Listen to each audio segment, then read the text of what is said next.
Bismillahirrahmanirrahim. Assalamualaikum warahmatullahi wabarakatuh. Para pemirsa dimanapun Anda berada, pada kesempatan ini kita akan membahas Asmaul Husna, yaitu yang ke-11, Al-Khaliq. Al-Khaliq artinya Allah yang Maha Pencipta. Untuk lebih memantapkan pemahaman kita mengenai Al-Khaliq ini, mari kita sama-sama mendengarkan bait-bait syair indah yang telah Al-Faqir susun. La ilaha illallah, la ilaha illallah, la ilaha illallah, Muhammadur Rasulullah.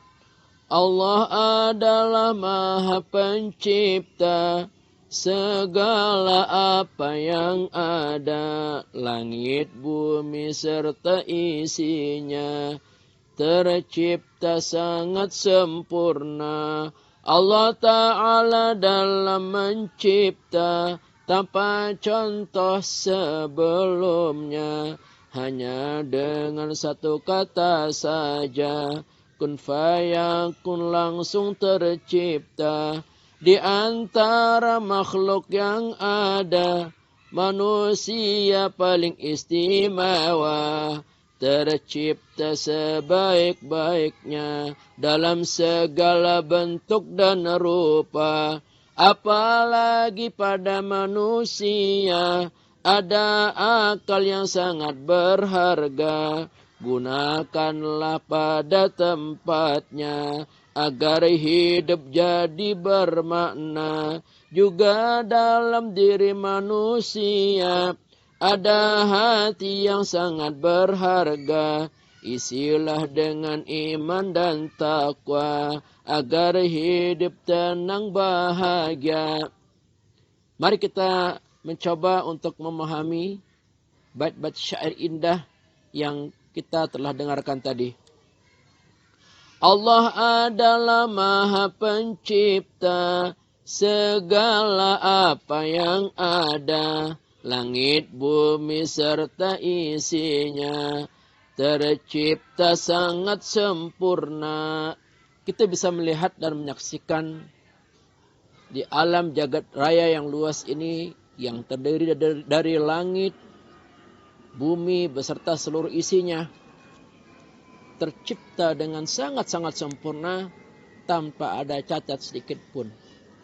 Kita melihat bagaimana gunung tinggi menjulang dengan segala keindahannya. Kita melihat laut yang begitu luas dan indah. Kita melihat pohon-pohon, taman-taman. Semua ini tidak terjadi, tidak tercipta dengan sendirinya. Pasti di balik itu ada zat yang maha sempurna yang menciptakan segala-galanya. Dialah Allah Subhanahu wa Ta'ala. Maka sangat pantas dan wajar Allah itu bersifat Al-Khaliq, karena dialah yang maha menciptakan segala sesuatu. Mulai dari makhluk yang terkecil, makhluk yang berukuran sedang, yang besar, sampai ukuran raksasa. Seperti langit dengan planet-planetnya, dengan bintang-bintangnya, semuanya tercipta dengan begitu sempurna, luar biasa. Oleh karena itu, ucapan kita dengan kesempurnaan ciptaan Allah ini adalah kita senantiasa mengucapkan tasbih, Subhanallah. Kemudian kita juga mengucapkan Alhamdulillah, Alhamdulillah. Kemudian kita agungkan nama Allah, Allahu Akbar. Subhanallah walhamdulillah, wa la ilaha illallah, wallahu akbar. Allah Ta'ala dalam mencipta tanpa contoh sebelumnya, hanya dengan satu kata saja, kun fayakun, langsung tercipta.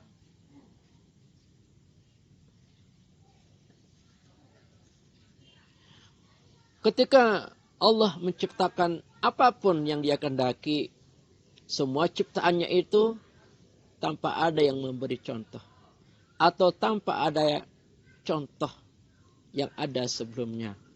Semua murni karya ciptanya yang asli, tidak menjiplak, mencontoh ciptaan-ciptaan apapun sebelumnya. Karena Allah Ta'ala memiliki satu kata yang sangat dahsyat, yaitu kun fayakun. Inilah kekuatan yang maha dahsyat. Ketika Allah mengatakan kun terhadap apapun, maka terjadilah sesuai dengan kehendaknya. Kita sebagai hambanya tidak bisa dengan akal kita yang terbatas ini mencontoh ciptaannya. Tidak bisa kita mengatakan langsung kun fayakun, maka terjadilah apa yang kita ciptakan. Ini adalah hak Allah. Dialah yang punya hak satu-satunya untuk mengatakan kun fayakun kepada semua makhluk yang ada. Ketika makhluk itu terjadi dengan kun fayakun, maka makhluk itu terjadi seketika dalam hitungan yang sangat cepat, terjadi dengan sempurna. Itulah Allah Subhanahu wa taala dengan kalimat kun fayakunnya, maka mampu menciptakan apapun yang diinginkan. Maka mari kita selalu berdoa memohon pada Allah agar Allah selalu membimbing kita, menyelamatkan kita, membahagiakan hidup kita. Karena dengan kun fayakunnya, Dia akan menciptakan segala kekuatan, segala hal-hal yang baik yang akan kita terima sebagai karunia-Nya yang besar dan terindah di muka bumi ini. Di antara makhluk yang ada, manusia paling istimewa, tercipta sebaik-baiknya dalam segala bentuk dan rupa. Kita tidak tahu berapa miliar, berapa triliun ciptaan Allah yang terbentang di alam yang luas ini. Semua tercipta dengan kun fayakunnya yang sempurna. Dan di antara semua miliaran bahkan triliunan makhluk-makhluk itu, ternyata manusia yang dipilih oleh Allah sebagai makhluk yang terbaik. Baik itu bentuk fisiknya, bentuk rupanya, maupun bentuk-bentuk yang lainnya. Bila kita bandingkan dengan makhluk-makhluk yang lainnya, kitalah manusia yang paling terbaik. Dengan jelas dan tegas Allah nyatakan dalam surah At-Tin, laqad khalaqnal insana fi ahsani taqwim. Sungguh kami Allah telah menciptakan manusia sebaik-baik bentuk. Maka bersyukurlah kita tercipta sebagai manusia. Coba kita perhatikan muka kita, demikian cantik, demikian ganteng, demikian serasinya, mata kita kiri kanan, hidung kita, telinga kita kiri kanan, tercipta begitu sempurna, begitu indah. Dan itulah sebaik-baik bentuk yang Allah ciptakan untuk manusia. Belum lagi tangan kita, belum lagi kaki kita, belum lagi ginjal, jantung, seluruhnya adalah yang terbaik. bila kita bedakan dengan makhluk-makhluk lainnya. Oleh karena itu kita sebagai manusia wajib menjaga eksistensi kita sebagai manusia. Jangan sampai kita sebagai manusia yang tercipta sebaik-baik bentuk, lalu kita rusak dengan sifat-sifat kita, dengan sikap-sikap kita yang tidak mendidik. Summa radadnahu asfala safilin. Kemudian Allah campakkan menjadi manusia asfal, manusia yang hina, manusia yang rendah, karena tidak menghiasi diri dengan iman dan akhlakul karimah.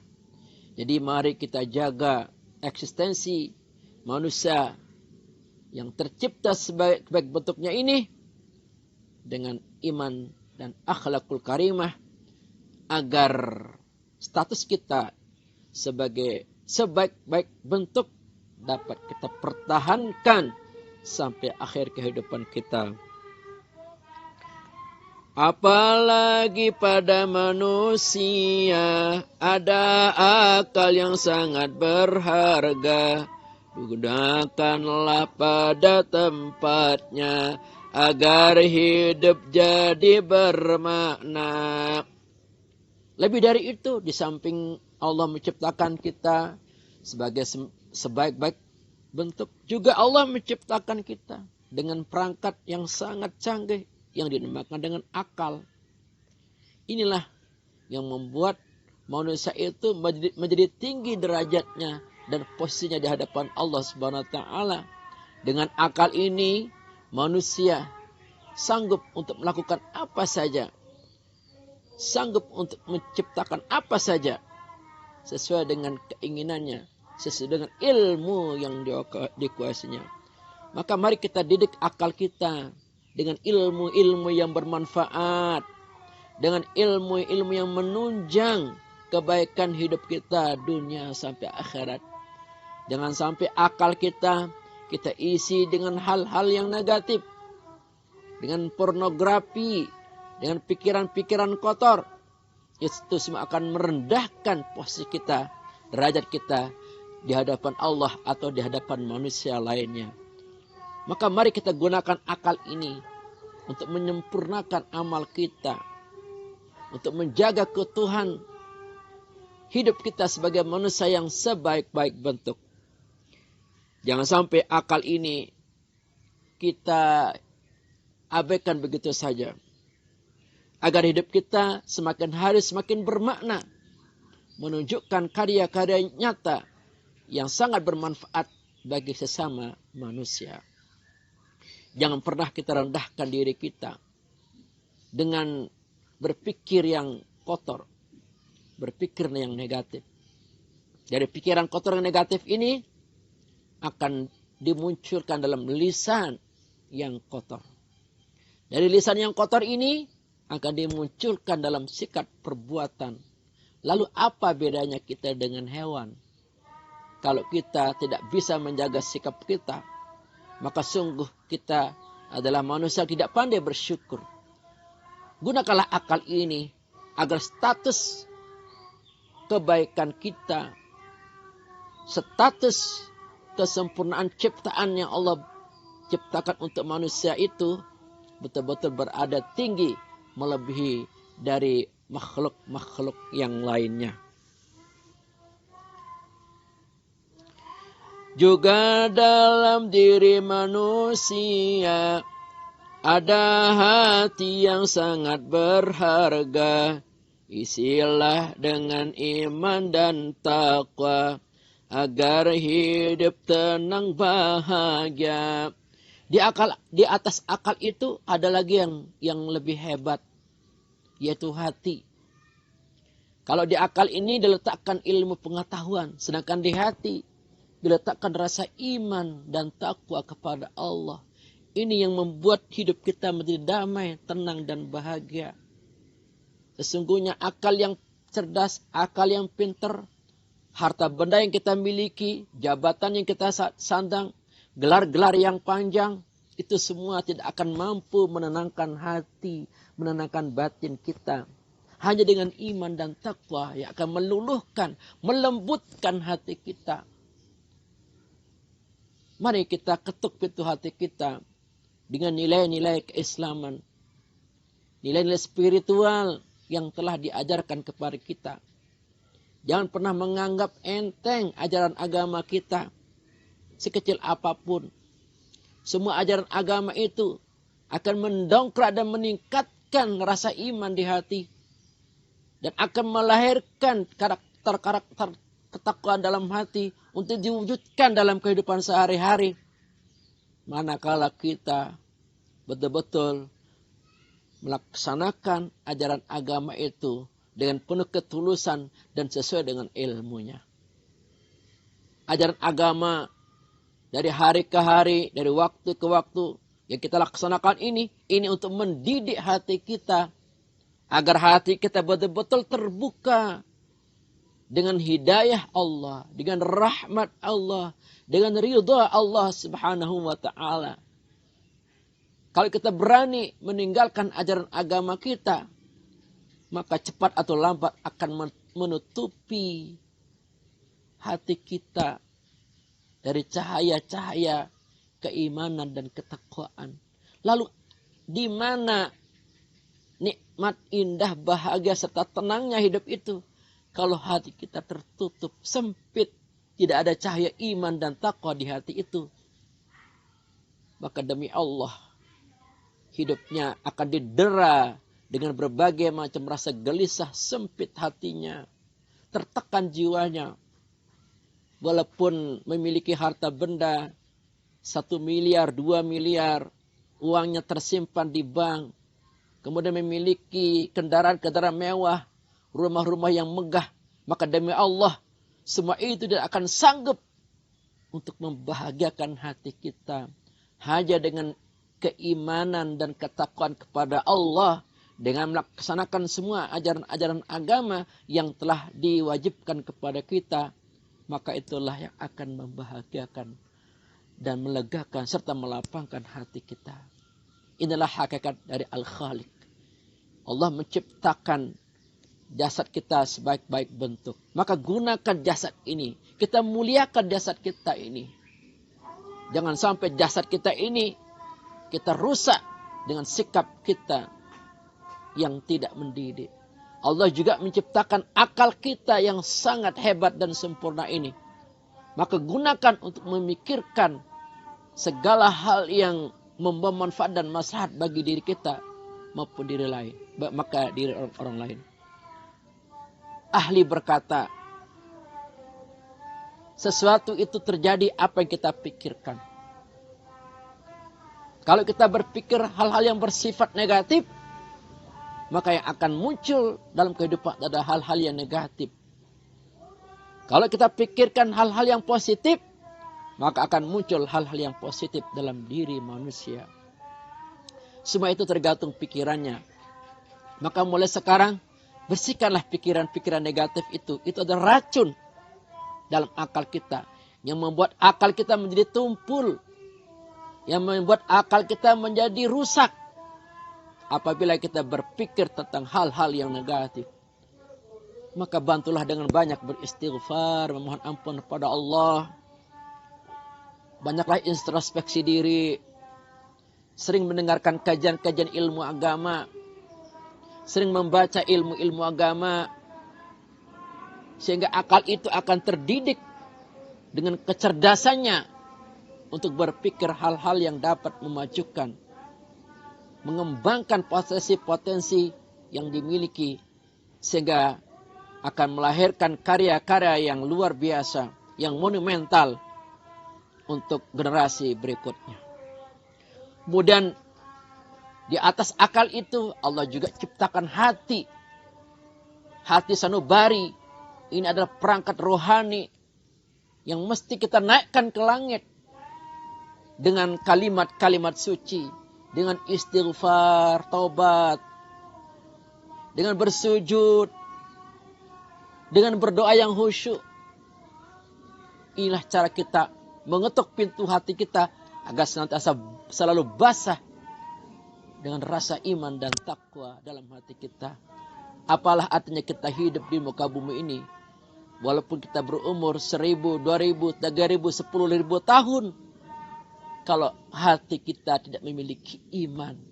Jadi harga diri manusia itu di samping akalnya juga hatinya. Jika hatinya beriman, maka dialah yang akan berhak menempatkan surganya Allah Subhanahu wa taala. Tapi bila hatinya busuk, perilakunya jahat, perilakunya kotor, maka jangan harap untuk dapat mencium bau surga, apalagi memasukinya. Mencium bau surga saja Allah tidak akan memperkenankan, apalagi kita masuk ke dalamnya. Kalau kita kembali kepadanya nanti dalam keadaan kotor, najis, dengan sikap-sikap kita yang menyimpang dari ajaran agama kita. Maka mari para pemirsa dimanapun Anda berada, gunakan perangkat-perangkat batin yang ada dalam diri kita. Untuk betul-betul kita mendekatkan diri kepada Allah, sehingga keimanan dan ketakwaan itu begitu terasa, merasuk dengan begitu dalamnya, sehingga ini membuat kita lega, happy menghadapi keadaan apapun, di kantor, di rumah, ya, dimanapun kita berada. Bila nilai keimanan dan ketakwaan ini sudah masuk dengan kokoh dalam jiwa dan hati kita, maka Allah SWT akan selalu bersama kita, memberikan kita rasa tenang, damai dan bahagia. Dan ini sesungguhnya yang dicari oleh manusia. Mereka ingin hidup damai dan tenang, tapi mereka banyak yang tidak mengetahui bagaimana cara untuk mendapatkan hidup tenang dan bahagia. Ada yang menempuh jalur narkoba, ya. Ada yang menempuh jalur seks bebas. Ada yang menempuh jalan-jalan kemana, pergi kemana, ke luar negeri, menghabiskan beratus-ratus juta, miliaran rupiah untuk mencari rasa tenang. Karena ternyata harta benda yang dimiliki selama ini tidak sanggup untuk menenangkan hatinya. Ya, hanya dengan iman dan takwa itulah yang dapat menenangkan hati kita, yang akan menjernihkan hati kita. Maka kita bersyukurlah tercipta oleh Allah sebagai manusia yang beriman, sebagai seorang muslim yang diberikan bekal terbaik, yaitu Al-Quran dan hadis. Dalam Al-Quran dan hadis itu kita bisa membimbing hati kita, membimbing akal kita, membimbing hidup kita agar selalu dalam ketenangan dan kebahagiaan. Sifat Allah Al-Khaliq ini yang maha mencipta, kita pun bisa mencontohi sesuai dengan kesanggupan dan kemampuan kita yang ada. Mari kita menciptakan keadaan yang damai, yang sejuk dalam kehidupan kita. Mari kita ciptakan karya-karya dalam bentuk seni, dalam bentuk apapun, seni, olahraga, ya, pertanian, ya, astronomi dan lain-lain. Kita bisa berkarya. Kita ciptakan karya-karya kita. Kita betul-betul dapat memikirkan hal-hal yang bisa kita nikmati hasil dari karya kita. Dan juga bisa dinikmati oleh orang lain. Kuncinya adalah kita aktif bergerak. Mencari segala sesuatu. Informasi-informasi penting. Wawasan-wawasan. Diskusi. Berpikir mendalam. Itulah cara kita untuk menunjukkan karya nyata kita. Berkarya itu maknanya luas. Bisa dengan sikap kita. Kita ciptakan sikap. Sikap karya yang menyentuh, yang membimbing keimanan orang lain, sehingga mereka mau diajak untuk ibadah kepada Allah. Kita ciptakan karya dalam bentuk teknologi, ya, agar bisa dimanfaatkan oleh orang banyak. Pendek kata, apapun kita bisa menciptakan segala karya sesuai yang Allah contohkan kepada kita. Tentu dengan kemampuan kita. Dan kita mohon pada Allah SWT agar sifat Al-Khaliq ini, kemampuan untuk menciptakan segala sesuatu, Allah ilhamkan kepada kita. Sehingga kita menjadi manusia-manusia yang bisa menunjukkan karya nyata untuk dimanfaatkan bagi sesama. Demikianlah sifat Allah yang ke-11 yaitu Al-Khaliq. InsyaAllah kita lanjutkan nanti sifat Allah yang ke-12 pada pertemuan yang akan datang. Kurang lebihnya mohon maaf. Wallahul muwaffiq wal hadi ila sabilir rasyad. Wassalamualaikum warahmatullahi wabarakatuh.